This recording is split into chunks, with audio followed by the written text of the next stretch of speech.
Gettysburg Museum of History Studios. You're listening to Addressing Gettysburg. Hello, ladies and gentlemen, and welcome to Addressing Gettysburg. And today we're talking about something very important. We're talking about Union versus Confederate artillery on July 3rd, 1863. What a wonderful thing. What a wonderful thing that is. Joining me here today, this is a Get Out of the Car tour promo, by the way. Joining me here today is the man who picked this topic during our Decision Points themed season. And his name is Lewis Trott, licensed battlefield guide extraordinaire. Hey, Lewis. I'm crying. Oh, you all right, Betty? So excited. You okay over there? This is what happens when you spend 7 straight months nonstop recording these promo videos in wintertime. You're gonna beat that horse to death, aren't you? There. We are. Oh boy. Get over that. Oh boy. That's the voice of Eric Houston you're hearing there. Eric did all the fancy footwork here, applying for the permits and everything, making it a lot easier for me to not have to deal with this tour season. So welcome to you, Eric, as well. Thank you. And ladies and gentlemen, of course, we have you in the audience there watching with bated breath and listening with the due diligence and respect that is required when listening to Addressing Gettysburg. Union versus Confederate artillery on July 3rd, September 19th, 2026 at 10 a.m. Lewis, now it's back to being free and open to anybody out there who wants to come. You don't have to be a patron, although we think you should be a patron because we want to keep doing this. I was looking at that camera for 3 minutes and you didn't put it on me, Tad. What are you doing back there? Lewis was crying. We'll have to set up a split screen button for such moments. I think you gotta go back to your real voice because I'm not gonna make it through this. This actually is my real voice. I hate to say this. The other voice I put on so I don't sound so intimidating. Now, Lewis, You're about to sign it. where'd you get this idea, Union versus Confederate artillery? Well, I gotta say, I can't remember. But because it was so long ago. Well, you want to hear the questions you wrote? Yeah, let's hear it. What decisions I made? write better than I speak. That's true. What? What decisions made by either side were most impactful on the outcome of the July 3rd fight? That's number one. And number two, were there any advantages lost by decisions made by artillery commanders? Yeah. All right. Thank you, ladies and gentlemen. Artillery plays such a central role in July 3rd's fight. There are controversies, more so, I think, on the Union side. And so we can get into that controversy. The controversy being Hunt versus Hancock. How to properly deploy and operate the artillery. There was two different philosophies at work there and butting heads while the bombardment's going on. So that's part of it. And then how... E.P. Alexander had certain ideas that he wrote about how the artillery should be employed, and it not necessarily was on the Confederate side. They had other issues being, overshooting, faulty ammunition and fuses and such. So that's, I'm sorry, I'm moving my nose because I've been crying so much lately. There's nothing controversial about that. It is what it is. It's a factual statement that they had problems with the artillery itself because of the ammo and the fuses, but more so the decisions, how they set up their gun line. And, Alexander's in charge of his portion of the gun line. Was that the most effective use? And we can get into his philosophy on how to use the artillery. And then above him, of course, was Pendleton. And he sort of plays into it too. Alexander thinks he's going to have certain resources to use as the infantry goes forward. They're gone, of course, because Pendleton moves them, and nobody tells Alexander. That's controversial on the Confederate side. So those are the type of things we'll be talking about. I think this is interesting because Matt here, by the way. I think it's interesting. What happened to Tony? Tony had to go. Oh, okay. Tony had to go. That's a beautiful voice. Hey, Tad. What's the difference between a pregnant woman and a light bulb? Come on, Tad. What's the difference between a pregnant woman and a light bulb? I don't know. You can unscrew a light bulb. That's all I remember from My Blue Heaven. All right, because They they keep almost sound like Ralph. Yeah, they keep talking about my Ralph. There's only one Siegel. Ralph. Yeah. Oh, Court does a good Ralph. He does. Oh. But it sounds more like Bernie Sanders. It's Ralph Sanders, we call it. You didn't sound like Ralph in the beginning when you gave the joke. He does. Yeah. Anyway, so what I like about this tour is it's not infantry action, right? And it's both sides that we're talking about. And correct me if I'm wrong, on all the other tours so far this season, we've focused on one person.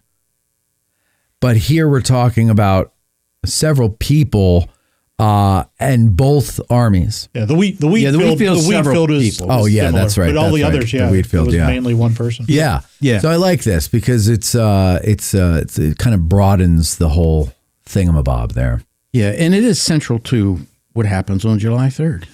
I mean, for July 3rd, for Longstreet's assault to work on the Confederate side, it is imperative for the artillery bombardment to be effective. Everything's predicated on that before you send the infantry forward. Yeah. And they falsely think, well, we've made progress here. They're moving guns away. They don't realize they're going to replace them. And so they go forward because they're starting to run out of ammo. So it weighs heavily on what happens with the infantry. And on the Union side, you have two different philosophies butting heads on the Union line at the time this is going on. You have Hunt And that is Hancock. And Hancock is saying, I'm in charge of this sector. I'm in charge of the artillery within it. And we need to fire. Keep firing. And Hunt's saying, I'm in charge of the artillery. And I say, no, yeah, we're not firing. And so you've got subordinate commanders then taking directions from two different people. Who's in charge of them? Some of them go with Hancock. Most go with Hunt. Just want mom and dad to stop fighting. Yeah. Right. Yeah. Yeah. I had a question and then I lost it. But okay, go ahead. Keep going. So that's the questions we're talking about. And then I'm sorry. It says this is not a question. It's like maybe a point. So everybody, are we going to focus on the artillery preceding Pickett's charge, or are we focusing on the artillery all day on July 3rd? Because we have the artillery bombardment in the morning on the Confederate positions on Culp's Hill, trying to dislodge them from Powers Hill. Yeah. Right. So we've got artillery from basically the break of dawn. Yeah. We're concentrating on Pickett's charge because that's separate. That's when the active decisions, the bombardment, that was a top-down decision. I mean, that was Lee decided. Lee said we need to do this. So in other words, yeah. So the stuff early morning is to me is a whole separate action because the Confederates start to waste artillery in the morning too, firing at the Union line. They get in these smaller engagements. Right. Those are more local. Yeah. Whereas the bombardment, to your point, is part of the Army's strategy. Yeah. By order of Lee. And that's when the action starts to happen. That's when people are making decisions in real time. What do we do next? How should we? So yeah. Well, this should be an interesting one here because I know that people, the Pickett's charge and everything surrounding it is another one of those mythical almost moments in the Battle of Gettysburg. And the bombardment, the artillery bombardment beforehand, I mean, was it 45 minutes? Was it 2 hours? Was it an hour? Like nobody can even really agree on that. And they said they could hear it as far away as Nebraska. I mean, geez. That's right. Everybody heard it. There's some Eskimo accounts in Alaska saying they could hear it. It's like everybody claims they were invited to the August 8th party at Sharon Tate's house. But there was no party. There was no party. Everybody claims we heard the bombardment too, and they live, Calvert County, Maryland. Right. Come on, please, come on, people, please. Yeah. That's not to say that they couldn't hear it far away, but not that far. I mean, come on, Nebraska. So what we're gonna do is meet at Zeigler's Grove near Woodruff's Battery. Which one is Woodruff's Battery? It's the one. If you're facing west, it's the one to the right of the Albert Wilson. Is that the one with the the cracked first one. gun? Yeah. Yep. It is the one where the vote took place that we needed That's to get right. out of the park last year. That's right. That is, yes. 2 years ago. It's 2 years It ago. was 2 Yeah, years 2 years ago. ago. You might say it's an infamous. It is. in the battle. It is. We voted in the summer, the end of the year So in many- 2020. What, This is 2024? sick, so end of It's 2024. October 2024. Do we want to keep the park? I'm sorry. Do we want to keep the tours here in the Gettysburg National Military Park, or do we want to go on the road? And the majority voted to go on the road, and none of them Didn't go showed on up. the road. You know, I should have been offended. None of you were on the road. Yeah. I should have been offended, I guess, but I wasn't. I didn't. Well, I didn't because have a feeling. you understood why I was Yeah, doing that. yeah. And I've got But a we're not whole- gonna do that again. There's a psychology behind that whole thing that we don't get time for today. no, we don't. I don't know. Anyway. But anyway, so my point is we're meeting at Zeigler's Grove near Woodruff's Battery. Park were legal, all four wheels on the pavement. There's a parking lot there. That's the cemetery parking lot. You can park there. There's a pathway that'll take you up to Zeigler's Grove. If you want to park on the road, there are spaces on the road. Don't block any of the monuments. Thank you. Make Yep. sure that people can access them. You can, just make sure you're not parking where it says do not park on the grass. All four wheels on the pavement. The only thing is okay to park on is gravel, but there's no gravel in that area, so it doesn't even matter. That is a moot point, ladies and gentlemen, a moot point. We've got a parking lot there. I would use the parking lot. If that parking lot is full and all of the road parking, because geez, we're up to 200 or 300 people per tour now. So if I saw a satellite picture, and it was taken at the last tour, and there's this big blotch down there where we had. And that was us. That was us. It was amazing. Us. It was amazing. It looked like raw sewage, but it was crazy. us. We could tell you because there was an orange little It's ball been right so in the middle. cold this winter, this summer. Everybody was around this one person with an orange like cap. Snow sticking out. We are not going to let that die. Not today. You know, this tour Not at does this point. include, unlike some of the tours, a short walk. Again, we're not Yeah. doing nearly the amount of walking we've done in the past, Right. But we will do a little bit. We're just walking down. But it'll all be for anybody concerned about it. It'll all be level ground walking. Yeah. Yeah. It'll We'll, be we'll walk to the easy. side of the It'll road, be an but easy we're right walk. next to the road. Yeah, all of these, all the ones so far, this one, all very accessible. Yeah. And speaking of which, are we going on the grass at all, or is it just where are we walking to on this one? Arnold's Battery? So down by the angle, I don't have it written on. I have it on the permit over there. but we're not I going. don't But know. my point is, we're not going like up to the wall where we have to go on the grass. No. No, we're just going down past me. If you were someone, down past me. if you were someone that wants to come with you is in a wheelchair, Which we've had in the past, which yeah. we have had in the past, you can make this one. Yeah. Because it's all paved.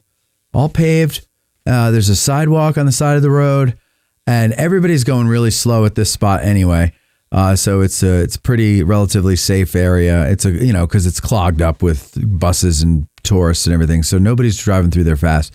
So if you have wanted to do one of these get out of the car tours, but you're like, well, I'm bound to this wheelchair. I can't really do that. Or you just can't. You have trouble walking on uneven ground. Even and if you have such. trouble walking, Eric will carry you. That's what the. But this what I'm is here for. we're The not dock going out on the grass, so you would be able to do this because it is all or mostly pavement, and this is a fun group of people, and we will help you do whatever you need to do. Just come on out, have some fun, explore our history with us, share your thoughts on it, and help each other learn, help yourself learn. It'll be a lot of fun. It's September. It's almost over, folks, and then we're 3 going to go days into before my birthday. Hopefully, we don't have another cold winter like we did last year that made Lewis wear this hat Yes, 9 hasn't months ended. into the year. Who's dragging this joke on now? You know what? Me. It's a big time. 19. My birthday's on the 22nd, the day the Emancipation Proclamation That's right. was issued. That's but right. this year, oh boy, this is a special year because this year, my friends, listen closely. Lewis Trott becomes Social Security eligible. Wow. That's what I'm talking about. Made the grade. That's what I'm talking about. Wow. And if they run out, you'll read about me in the news. So the American dream is still alive, apparently. Because that's I'm still the dreaming, dream, baby. right? I'm Social still Security dreaming. age. Fantastic. And don't forget to go to the website, get your reference material. We'll have some maps and things. Not a whole lot of maps for this. There is a good one that I'm going to try to find and post. I've seen it. I can't remember where I saw it. That actually shows Who they're firing at. It has a firing line. I've seen that too. It's more the bombardment more than this, but I think it still gives some good. Is that in the Stewart book? The George Stewart book? I went through a couple books and I didn't see it. Tad, fetch the Stewart book, please. You know what's a good reference, and we're not going to put it on the website, but the James Hessler and Wayne Mott's Discharge book, because in that they have. Why aren't we going to put it on the website? I don't. We can put a reference. We'd have to put a link to potential it. readings. Yeah, you can list that. I'm not. We're not going to put these pictures of these pages on the website. No. But you get that book, and they map out where all the artillery is. It shows you both lines, and it's just, if you're interested in Pickett's Charge, that would be my first go-to book. Yeah, it's just a great book. I think the George Stewart one does have. I think because I've seen that map too. Yeah, Eric, and I was like, oh, that's cool. Because it looks like it's just lines crossing each other, going everywhere. I'll have to check. I have it in the hallway. Anyway, that's it for us, ladies and gentlemen. So you don't need to be a patron for this one. It's free and open to everybody and all that other jazz. We had a lot of fun with the patrons, though. You should become one anyway. We'll talk to you next time, October. Oh, October's the last one. And man, this one is a good one. Dwight Gooden. We'll talk to you later.